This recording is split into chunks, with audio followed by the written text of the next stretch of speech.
আসসালামু আলাইকুম। এপিসোড 3 এ শুরু হয় এপিসোড 2 এর শেষ দৃশ্য থেকে। লিওল আহত হয়ে অঞ্জুর কাছে আসে। তখন আমরা জানতে পারি বাজারে লিওলের যে পোস্টার লাগানো ছিল সেটা অঞ্জুই লাগিয়েছিল। এখানে লিওল অঞ্জুর কাছে জানতে চায় সেদিন অঞ্জু লিওলকে কিস কেন করেছিল। অঞ্জু তার এমন আচরণের জন্য লিওলকে সরি বলে। সে বলে আমি আগে জানতাম না যে তুমি পুলিশ ডিপার্টমেন্টে কাজ করো, তাই ওই পোস্টার লাগিয়েছিলাম। তখন অঞ্জু লিওলের হাতে আঘাত দেখতে পায়। সে বলে এটা কিভাবে হলো। লিওল বলে আমি তো কাউকে পালানোর জন্য সাহায্য করতে চেয়েছিলাম, কিন্তু সে ভুল বুঝে আমাকেই আঘাত করেছে। তখন অঞ্জু মনে মনে বলে তাহলে আমি সত্যিই লিওলকে ভুল বুঝেছিলাম। এরপর অঞ্জু তার হাতে মেডিসিন লাগাতে শুরু করে এবং বলে আমাদের এখানে অনেক রোগী আসে, কিন্তু সেই হিসাবে ঔষধপাতি আমাদের কাছে নেই। তখন আমাদের একটা বিড়ালকে দেখানো হয়, কিন্তু তার ছায়া মানুষের মতো ছিল। এরপর লিওল চলে যাচ্ছিল, তখন দেচু তার কাছে আসে এবং অঞ্জুর ছবি দেখিয়ে বলে তাকে এখনো খুঁজে পায়নি, সারাদিন খুঁজলাম। তখন ডিটেকটিভ আসে এবং বলে আজকেও গিলডমকে ধরতে পারলাম না, সে পালিয়ে গেল। অন্যদিকে অঞ্জু বাসায় ফিরছিল, তখন সে ওই বিধবা মহিলার কাছে আসে। এই মহিলার নাম ডংজু। সে অঞ্জুকে তার বাসার সামনে রাখা অনেকগুলো খাবার দেখায়। সে বলে একটা নতুন পুলিশ এসেছে পুলিশ ডিপার্টমেন্টে, সেই এগুলো দিয়েছে। সে বুঝতে পারে ডংজু কার কথা বলছে। সিন চেঞ্জ হলে মন্ত্রীকে দেখি। সে চিফ ইন্সপেক্টরের কাছে আসে এবং তাকে একটা ডায়েরির মতো কিছু দেখায়, যার মধ্যে চিফ ইন্সপেক্টরের সব খারাপ কাজের প্রমাণ ছিল। অর্থাৎ সে যার যার সাথে যে যে খারাপ কাজ করেছে, যে সব মানুষের জায়গা জমি বাড়ি দখল করে নিয়েছে, সেই সব কিছু। মন্ত্রী এখানে চিফ ইন্সপেক্টরকে ব্ল্যাকমেল করলে চিফ বলে তোমার সাহস কি করে হয় আমাকে এইসব বলার। মন্ত্রী বলে আমি এইসব জানি দেখে আপনি এখনো ঠিক আছেন, অন্য কেউ জানলে আপনি এতদিন জেলে থাকতেন। অন্যদিকে আমরা দাইলকে দেখি। সে তার বাবার সাথে ঝগড়া করছিল যে অঞ্জুর বিয়ের জন্য তার শ্বশুর বাড়ি থেকে যত কিছু পাঠানো হয়েছিল তিনি সবকিছু ফেরত দিয়েছেন। দাইল বলে এগুলো থাকলে তো তাদেরও একটু হেল্প হতো।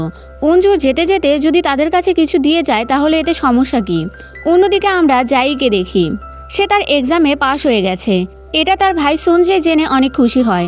এখানে তার ভাই জাইকে বলে বিয়ের পর সে অঞ্জুর জীবন হেল বানিয়ে ছাড়বে। যাই বলে তুমি নিজের হবু বউয়ের ব্যাপারে এইসব কিভাবে বলতে পারো। তখন সঞ্জয় বলে কে বলেছে আমি তাকে বিয়ে করব। তার বিয়ে তো আমাদের বৃদ্ধ দাদার সাথে হবে। এটা শুনে জাইর অঞ্জুর জন্য একটু খারাপ লাগে। এদিকে অঞ্জুর হসপিটালে অনেকগুলো মেডিসিন আসে যেগুলো প্রিন্স পাঠিয়েছে। অন্যদিকে বাজারে আমরা হাইরিমকে দেখি। সে এখানে তার ভাইকে দেখে পালানোর চেষ্টা করে। তখন সে সামনে ঘোড়ায় করে লিওলকে যেতে দেখতে পায় এবং তার কাছে গিয়ে সাহায্য চায়। লিওল তাকে তার ঘোড়ায় চড়িয়ে নিয়ে যেতে শুরু করে। লিওল বলে তার কি হয়েছে। হাইরিম বলে বাজারে তার ভাই ছিল, সে একদম পছন্দ করে না বাড়ির মহিলা মানুষরা বাড়ি থেকে বের হোক, তাই হাইরিম তার থেকে লুকাতে চাচ্ছিল। লিওল অঞ্জুর সাথে দেখা করতে যাচ্ছিল, সে হাইরিমকে নামিয়ে দেয়।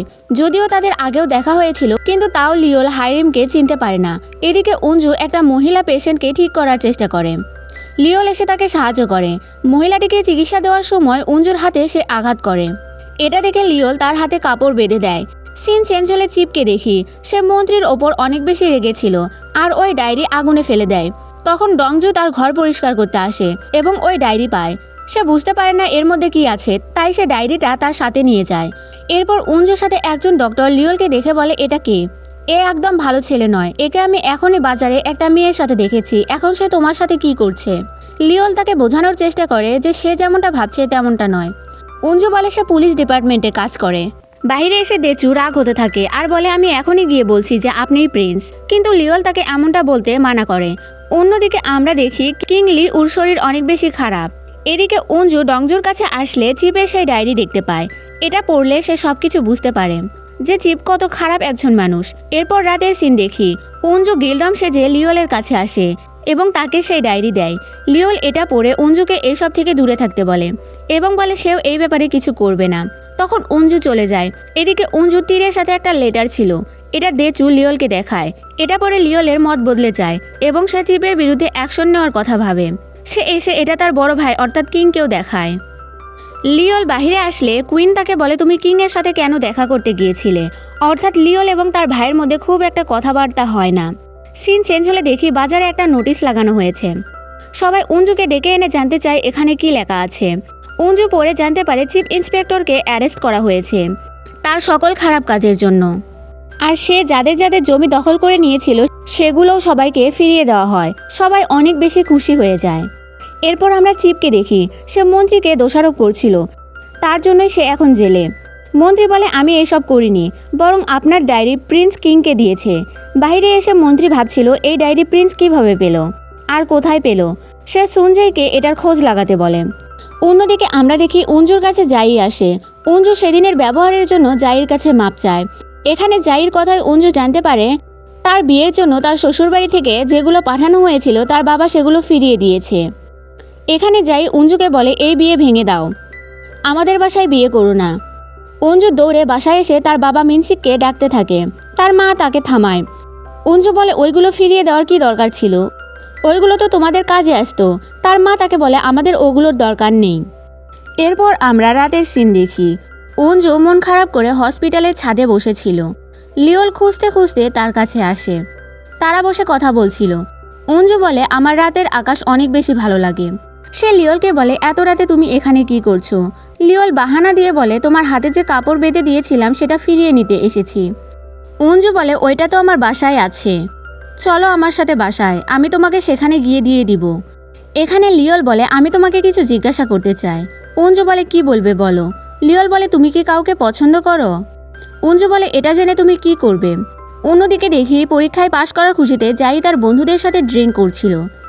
এরপর সে ডাইলকে নিয়ে অঞ্জুর কাছে তার হসপিটালে আসে। অঞ্জুরাও নিচে আসছিল অঞ্জুদের বাসায় যাওয়ার জন্য। জাই অঞ্জুর সাথে লিওলকে দেখে বলে অঞ্জু এটা কে। লিওল বলে তুমি কে আগে সেটা বলো। অঞ্জু জাইয়ের কাছে এসে তাকে বোঝানোর চেষ্টা করে।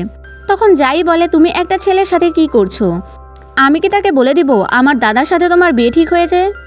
আমি কি তাকে বলে দিব একটা 80 বছর বৃদ্ধের সাথে তোমার বিয়ে ঠিক হয়েছে। তখন সে অঞ্জুর কাঁধে হাত রাখে এবং অঞ্জুকে বলে তাকে বলো আমি তোমার কে। এখানে এইভাবে জাই এবং অঞ্জুকে দেখে লিওল ভাবছিল জাই হয়তো অঞ্জুর বয়ফ্রেন্ড। আর এখানেই এপিসোড 3 শেষ হয়ে যায়। Thanks for watching.